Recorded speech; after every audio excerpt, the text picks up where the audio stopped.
Alright, so this is an addendum to the video. I actually wanted to go over a couple more things that I learned with this project. So the first real problem I ran into was lighting. I hadn't done any projects in Unreal for a while since I took last semester off, so I didn't really remember point lights and spotlights and such. All I knew was that the level had this natural light source.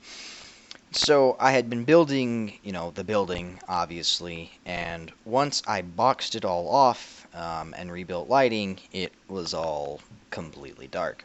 So, and like I said, I didn't remember that point lights were a thing. So, funnily enough, I thought architecturally and thought, okay, well, we'll knock some big holes in the front of the building and put glass windows there.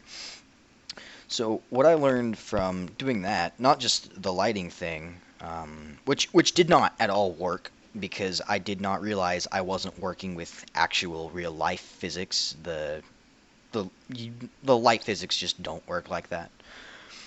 But I did come in. This glass window is my own glass texture. Not that I created it, but I went into the first glass and I edited it and took the opacity a little higher so that it wasn't completely. Because if you see the first glass, it's really, you can barely even tell that there's glass there. So I dimmed it down to where you can see, it's a fair bit darker.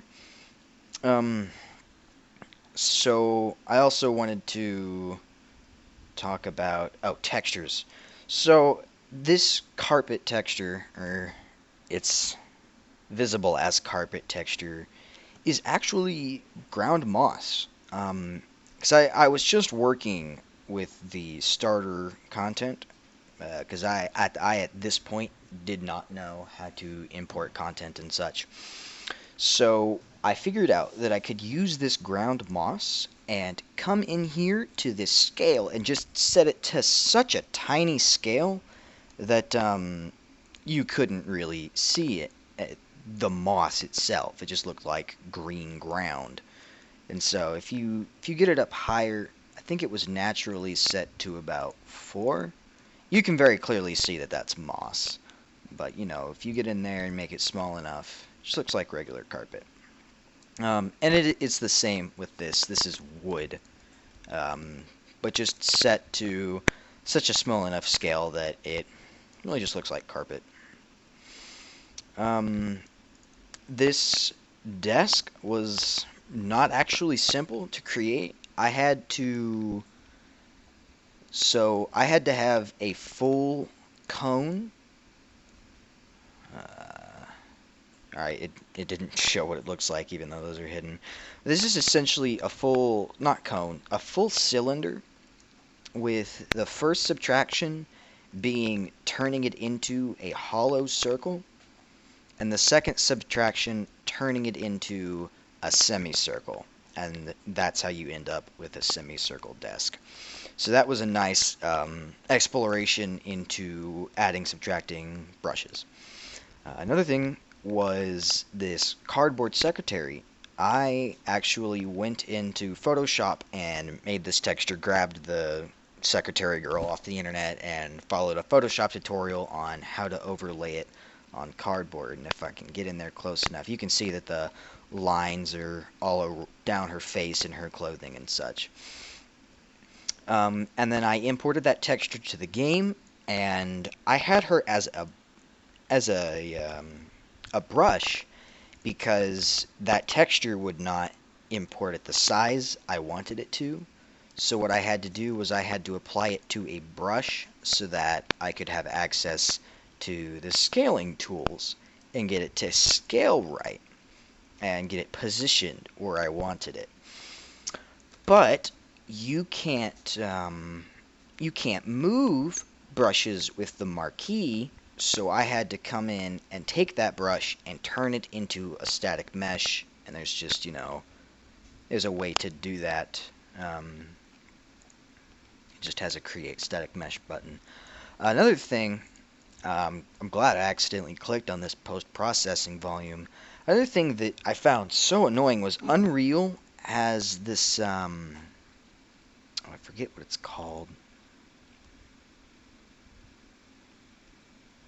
Basically, it has light adjustment for your eyes, that when you go from an area of highlight to an area of low light, it does, the thing that you'll when you walk out of or walk into a movie theater and your eyes adjust and everything starts out really dark but then slowly gets brighter.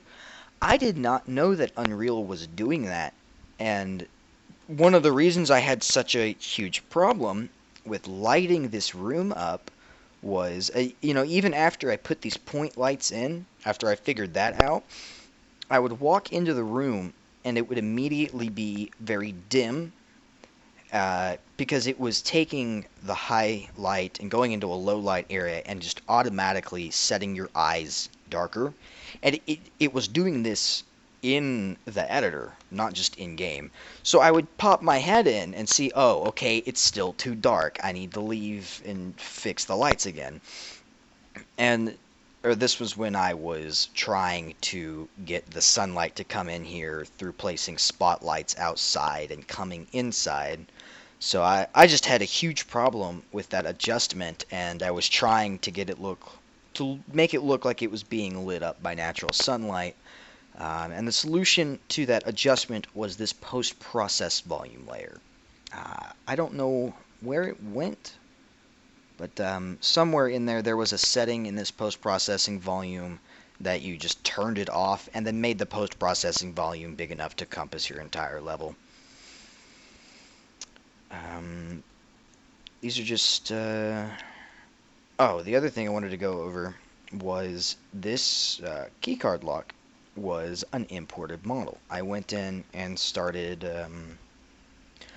looking into downloading free models. I was actually looking for a cardboard person, but ended up, searching for a lot of different things, and one of the nice things I found was this keycard lock. So that, I had to go through an hour or two of just trying to get it into the level.